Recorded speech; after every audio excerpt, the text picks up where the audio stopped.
Olá pessoal, meu nome é João Carlos, ou JC, e dentro dos últimos acontecimentos aí da quarta-feira, do ocorrido em Charleston,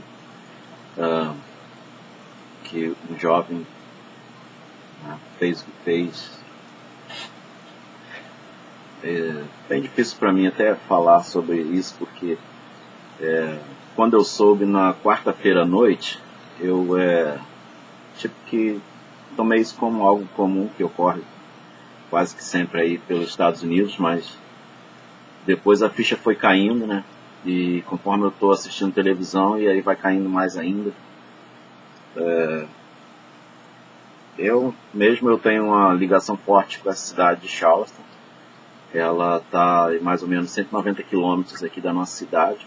Deixa eu mostrar aí um mapa para vocês. Então aqui vocês podem ver aqui a distância que é. São 190 quilômetros da minha cidade para Charleston. Se você ver aí nesse mapa aí do Google aí que eu estou colocando, não dá para você ter uma ideia. Mais ou menos aí umas 2 horas de carro, né? Mais ou menos. Uma pista boa, trânsito bom. 2 horas está lá, e muitas vezes a gente faz esse roteiro, vai lá visitar Charleston. Ok? É isso aí. E Charleston é uma cidade histórica, né? Quem já esteve em Charleston sabe.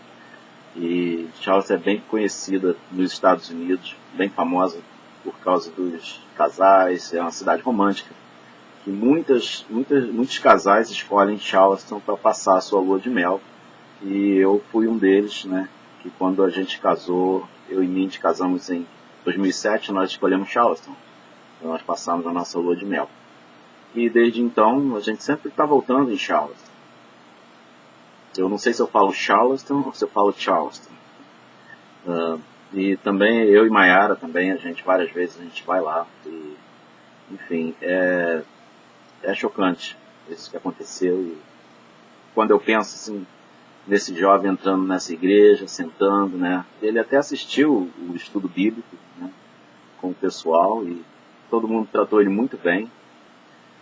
Segundo a polícia, que está dizendo aí na internet, que eu tenho acompanhado a televisão e internet, ele chegou a dizer que ficou até difícil para ele fazer o que ele queria fazer, porque ele foi tão bem tratado, mas ele queria iniciar aí a guerra de racismo, né?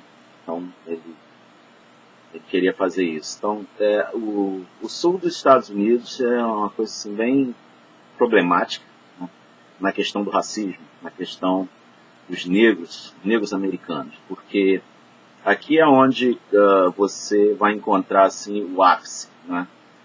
Eu moro aqui já há 8 anos, eu trabalho como school bus driver, trabalho como motorista de ônibus escolar, e até quando eu entrei mesmo em 2009, parece que eu estava treinando, quando eu me deparei assim com o local, a maioria pessoas negras, né? Pessoas negras do sul, e eu sofri bastante preconceito porque aqui existe essa guerra, né, do branco e do preto, né, do branco e do negro.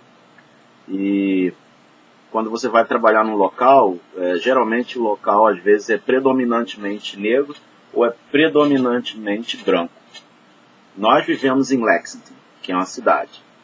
Lexington tem 80% da população branca e 20% da população é negra. Isso de acordo com o que você tem informação, né, na internet. E realmente tem um lado da cidade que você vai, aí você começa a ver mais pessoas de olhos azuis, né, verde, loiros, loiras. Daí você vai para o outro lado. Aí você tem os bairros predominantemente que você começa a ver mais a classe negra, né? E dentre esses dois, né, essas duas classes de raça americana, aí você vai ver também os imigrantes, né, que somos nós. E a minha esposa, né, ela me falou, eu ouvi de outras pessoas também, que nós latinos, nós temos um problema aqui porque os negros não olham a gente, não nos olham com bons olhos, porque nós somos tipo que nós tiramos empregos deles, isso é o que eles, né, dizem. Então, automaticamente eles não gostam muito de você, né? Você é latino, você é imigrante, você está tirando a oportunidade dele de trabalho. E quando eu comecei lá no meu trabalho foi mais ou menos isso. E sofri bastante racismo lá, mas perseverei e continuo lá até hoje. E a questão do racismo é forte aqui. Uma coisa que me deparou muito aqui, que me assustou bastante, foi quando, que eu sempre ouvi falar, mas uma coisa é você vê. Então, quando eu cheguei aqui, eu vi a separação, é uma coisa assim bem estranha, porque da onde eu vim, Rio de Janeiro, né, você vê o multirracial, né, as pessoas de todas as cores, né, e todo mundo junto, ou, né, junto. Mas aqui é bem acentuado, e existe essa temática, mas ela não é muito abordada, né, pelos líderes, mas ocorre, sabemos que tem, e ocorre. E voltando para Charleston, né, então esse jovem, ele é um jovem que ele foi para o segundo grau na escola lá, que a gente já dirigiu já para aquela escola, para levar alunos do nosso distrito para aquela escola, que é o White Knoll.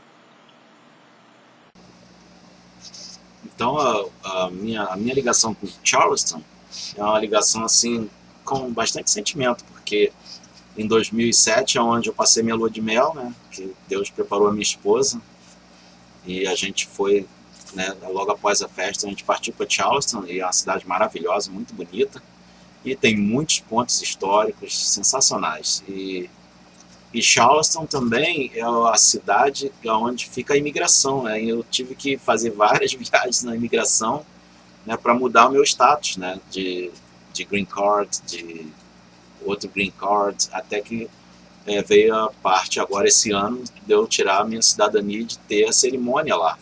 E isso tudo é bem marcante. E a outra parte também de Charleston para mim é que Charleston é a parte onde nós íamos para comprar produtos do Brasil, né? Porque Charleston tem uma comunidade grande de brasileiros, não tão grande agora, mas sempre teve. Tem os mercadinhos, tinha 2 churrascarias, enfim. Então era um prazer para a gente sempre estar indo em Charleston nos primeiros anos que a gente estava morando aqui. Então o nosso sentimento de ligação com Charleston é forte por causa disso. E vindo dessa tragédia aí, essa chacina, isso simplesmente abala a gente. E pensando em tudo, né, na igreja, eu não gosto nem de assistir muito, de ficar olhando muito ele falando na televisão, porque eu fico imaginando o momento que aquele jovem entrou, sentou lá, assistiu o estudo bíblico com, né, os negros, e eles trataram ele tão bem que ele falou para o repórter, o policial, depois que ele foi pego, ele falou que ele foi tão bem tratado que não deu nem vontade de fazer, mas ele tinha que fazer. E é coisa louca, né? Coisa louca, coisa do demônio, diabo. Mas, enfim, é isso aí. E o nosso relacionamento assim com a comunidade negra, com várias pessoas negras, é um relacionamento que eu tenho muito orgulho disso, porque são pessoas legais, bacanas, que durante o decorrer dos anos elas foram, né, sendo você vai conhecendo a pessoa mais a fundo, né? Então aquela questão da coisa racial, ela vai ficando um pouco mais de lado, e aí vai aparecendo mais as pessoas. Inclusive eu tenho essas pessoas aí no meu Facebook, nós brincamos, nós fazemos piadas, e é, é tranquilo, eu gosto muito. E um dos meus melhores amigos aqui, o pastor Bruce, né? Ele é também é pastor de igreja negra, né? E eu creio que ele seja pastor dessa igreja também, da igreja metodista episcopal. Eu acho que ele é pastor nessa igreja, assim. E é uma grande amizade, e realmente a gente fica assim, choca, isso aí choca muita gente, ver isso acontecer. Vai acontecer logo aqui pertinho com a gente. Ainda existe muita polêmica aqui na Carolina do Sul em relação a negros e brancos. Então o racismo aqui ainda é forte ainda. Você praticamente aprende a viver com isso, e você aprende como se comportar diante de certas situações, não é, que você vê no seu dia a dia. Eu, por exemplo, às vezes você vai em algum tipo de restaurante ou algum tipo de fast food e você chega lá e você já nota rapidamente que aquele lugar é frequentado predominantemente por negros. Ou pode acontecer também de você ir num lugar e ele é predominantemente frequentado por brancos. Então, aí, quando eu cheguei aqui eu não notava muito isso, depois você vai aprendendo, né? E você vai aprendendo a se comportar. Agora, no meu caso, da Mindy, né, é um paradoxo, né? Porque os americanos pensam que eu sou mexicano, casado com uma branca, né? Então é um mexicano com uma branca. Problema sério. Quando a gente chega em alguns lugares assim, que eu vejo que é predominantemente branco, e aí eu já começo. Às vezes eu vejo alguns olhares assim, de acompanhar, mas ninguém fala nada, ninguém mexe com você. Mas você passa a aprender, né, essas peculiaridades do Sul. Também existe o problema aí dos confederados também, né, porque aqui ainda é forte ainda o sentimento da guerra civil, né, quando teve a guerra civil americana, não sei se vocês lembram, que morreram aí 600 mil soldados, 600 mil americanos na guerra do norte contra o sul. Na época o sul queria manter a escravidão e o norte queria que a escravidão se acabasse.